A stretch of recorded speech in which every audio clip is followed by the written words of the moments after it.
everyone, it's Christina. Welcome back to my channel. We are here today with another product empties video. You guys know the drill by now. I'm going to basically go through my trash, let you know what I thought about it, was it worth it, what I purchased. So the first thing I'm pulling out here is the Soap & Glory Sugar Crush Body Wash. It has a very milky-like consistency. It doesn't strip the skin by any means, although it does still make you feel like you are clean, and it smells incredible. I've repurchased this twice now and it lasts forever, so definitely something that I would recommend. Next up, we have one of my all-time favorites. This is the Kenra Platinum Blow Dry Spray. I have purchased this many times, both the large and small travel to go bottle. This is my go-to for heat protectant when I go to blow dry my hair, and I just simply can't get enough of this.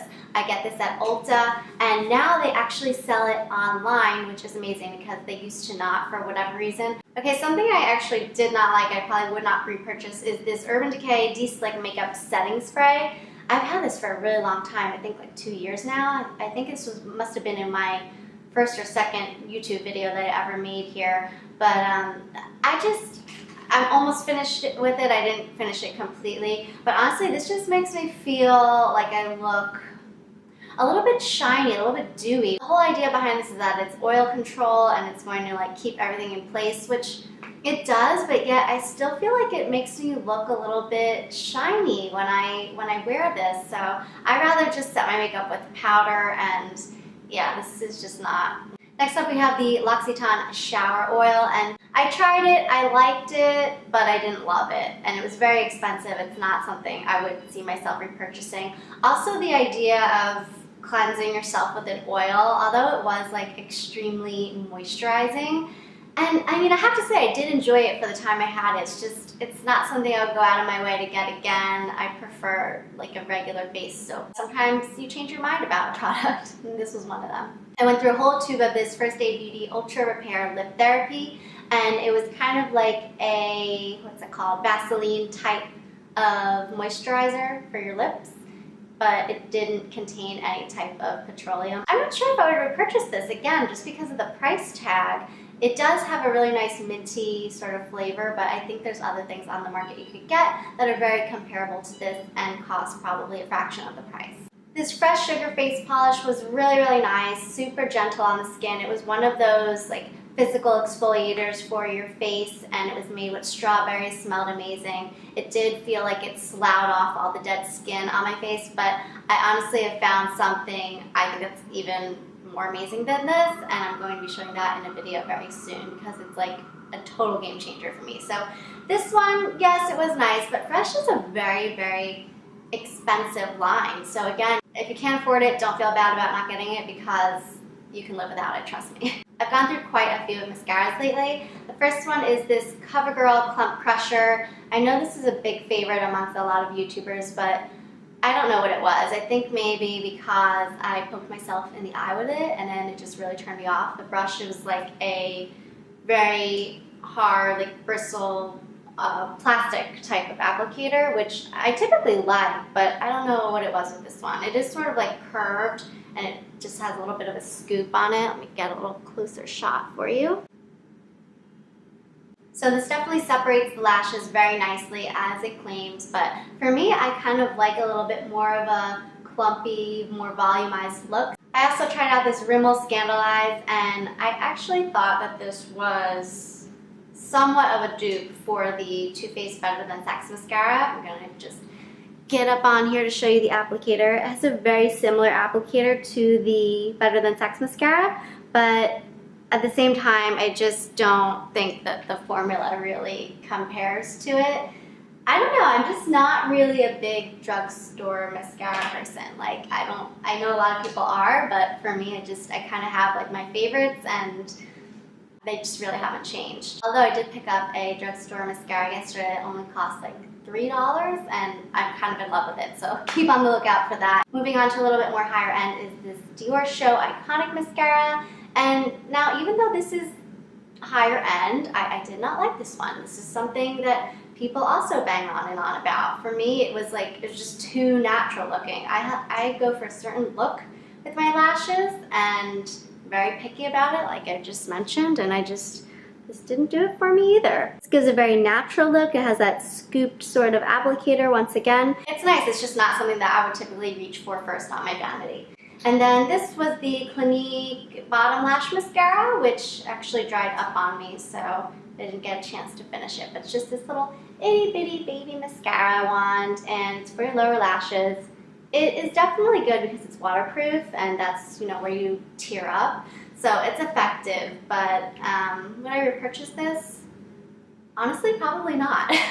Alright, I don't want to be such a Debbie Downer, so let's try to get into some products that I actually did enjoy. This one is the Paul Mitchell Tea Tree Special Shampoo. Oh, I love this. My mom loves this. I love it. I don't know who wouldn't love this. You put this in your hair, you feel so amazingly refreshed. The tea tree just gives that like menthol, minty feeling, and your scalp starts to tingle. It gives such a deep clean, and I think it's supposed to like stimulate the hair follicles, so it's probably good for people with any sort of like thinning hair. This Dove deodorant, I was about to say dry shampoo because it looks like one. This is definitely a favorite of mine. I've repurchased this twice already. I'm on a different scent now, but same idea. And it just, you know, keeps you dry, smells good. It was a sad day when I went through my Christian Dior lip balm. I really love this lip balm, but it's all gone now, and I actually do have a backup, which I'm also running low on as well, but yeah, it's definitely a luxury product. It's not a necessity, but if you can spend the money on it, I would definitely suggest it. This has to be my favorite face mask of all time. It's the Ren Invisible Pores Detox Mask. I like to keep mine in the refrigerator so that it's nice and cold when I slap it on my face. It really draws out the impurities without like stripping the skin or making you break out, because you know a lot of times when you do face masks it brings everything to the surface and then you have even more pimples than when you started. But this just sort of gives a good clean without overdoing it, and I really like this. This actually reminds me I need to repurchase this one. I have two holy grails here for me. Let me know if you want me to do like a holy grail video, because there are certain products in my life that just probably aren't going anywhere anytime soon. I've been using them for at least a year and I just can't let them go. Two of those are the Big Sea Salt Shampoo from Lush. I have gone on about this in some of my hair care videos. If you want to know more, check those out. And then my Kiehl's Ultra Facial Cleanser, which I use every day, morning and night. It is just the best cleanser for sensitive skin. This Philip Kingsley Elasticizer Extreme was fantastic. I really, really enjoyed this when my hair was super damaged. And I would probably buy this again, although it was expensive, just because it was a very good like emergency treatment, I thought, for my hair, and it felt like a salon treatment, you know. So even though this was what, maybe like $50 or $60, I had a good maybe 5 to 6 uses out of it. I probably overindulged because I just really slathered my hair in it, but I think it would give you the same results if you were to go to like a salon and get a deep conditioning treatment. Really good stuff. This is something that I thought I would like a lot, but then I ended up sort of changing my mind about them. They're the Ole Henriksen Clean Truth Cleansing Cloths. They're just basically makeup wipes, makeup remover wipes.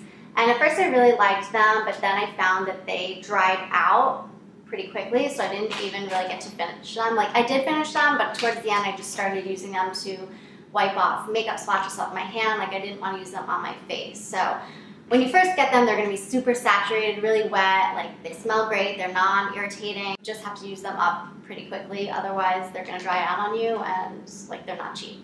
I don't know why I still have this. I thought I got rid of it a long time ago, and I feel like this was in a products I regret buying video, but it's the Rock Retinol Corrective Sensitive Eye Cream.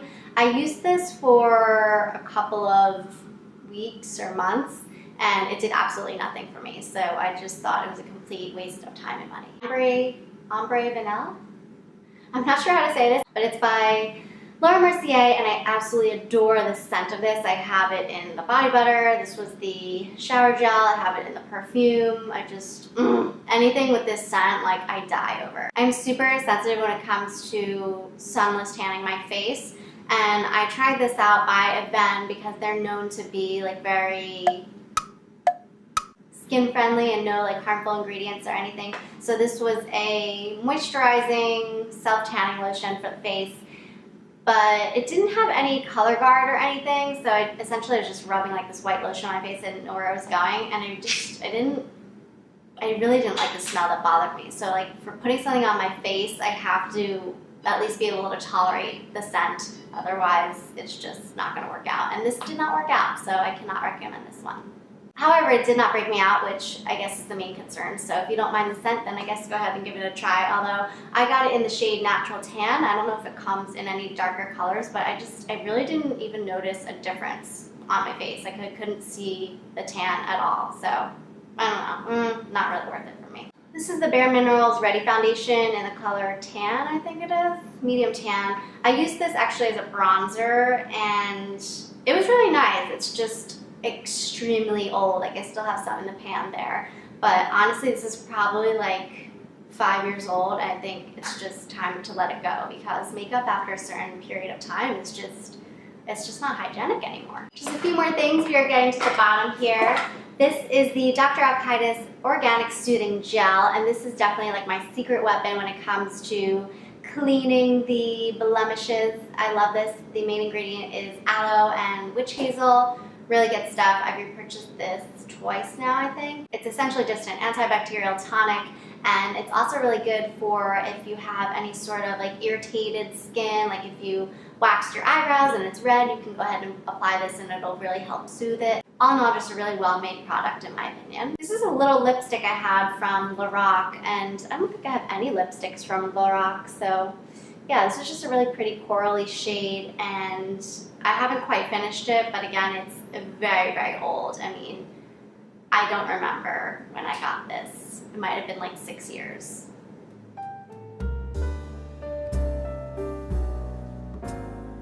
It's time. I've yet to find something to replace this product. It's the Blender Cleanser. It's the Blender Cleanser Solid by the Beauty Blender people, whoever makes the Beauty Blender. It's so effective, not only for cleaning the Beauty Blender, but the brushes as well. It's like a little bar of soap, really.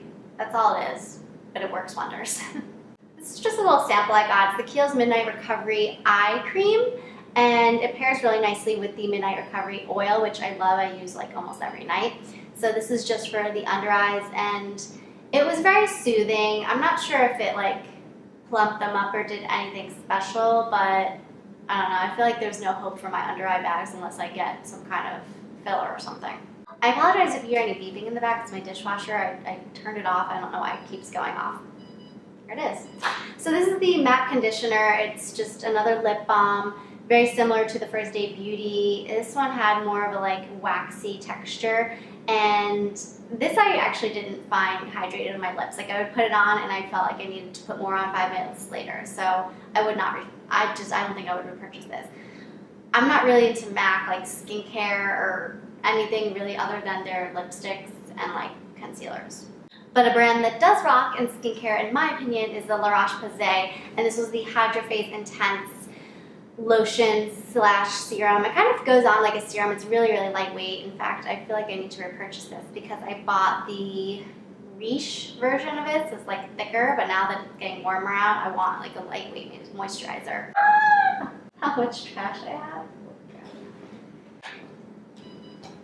Stop. Stop leaving. 2 more lip balms. If you haven't noticed, I'm sort of a lip balm addict. My lips are just always so dry and chapped. I hate it. Burt's Bees tinted lip balm in the color Hibiscus. It was sort of a, oh, I thought it was pink. This is a more of a reddish color, and it was fine, but I didn't really find it hydrating enough for me. Also, this one by Weleda. I thought this would be really promising because they make an amazing lotion. It's very, very hydrating, so I figured that would translate into the lip balm, but not so much, and the smell is horrendous. I couldn't, ugh, no, I couldn't. I felt like I was eating poison. Not that I was eating my lip balm, but you know, it's on your lips, like you taste it. You get me, right? You get me. This is the Stila Stay All Day Liquid Eyeliner, and I have this in black, which it's really good, although I like my Kat Von D one better. And I love this color. I was really looking forward to using it for the springtime, but I pulled it out the other day and it was completely dried up. So I don't know if I would repurchase it again just because I haven't even had it that long and like it's completely dried up. But that could just be all felt tip liners. I don't know. Tell me what you think about felt tip liners, if you know a brand that doesn't dry up as quickly, that does any like colored ones, because I would love some colored liner for this time of year. If you saw my last video, you know I like color. Another sample by Ren, love that brand. I really need to get more Ren stuff. This is the Ren Hydrocalm Global Protection Day Cream. Oh, this moisturizer is so nice. I love it. Love it, love it, love it. Lightweight enough, but definitely hydrates your skin. Has a beautiful, like, spa-like sort of smell to it. Doesn't clog the pores, doesn't break you out. I'm really enjoying doing this video actually because it's reminding me of what I sort of need to stock back up on and what I never need to buy again. Like these two, because they're totally opposite. This I would definitely, no, let's end on a good note. So this is the Faux Tan Face by Bare Minerals. I liked this for a little while. I was mixing it with my moisturizer because it is a gel-like consistency and sort of dries your skin out a bit, and then whenever my skin gets too dry, it ends up breaking out. It's just like this vicious cycle. For me, this just ended up being a little too harsh, and I actually been using the, what is it by, Tarte? Yeah, the Tarte Brazilians, and I've been using that for my face, and I haven't had a problem with that so far. And lastly, as I promised, we are going to end on a good note. This is the Sephora Waterproof Eye Makeup Remover. Best eye makeup remover of all time. Hands down. It's not very expensive. I think it's better than the Clarins, better than Maybelline. I've tried a lot of different eye makeup removers, but this one definitely goes to the top of my list. So if you're still with me, thank you so much for sitting through this super long video. I hope it was informative and helpful to you. I hope you're all doing well, and until next time, I'll see you then. Bye!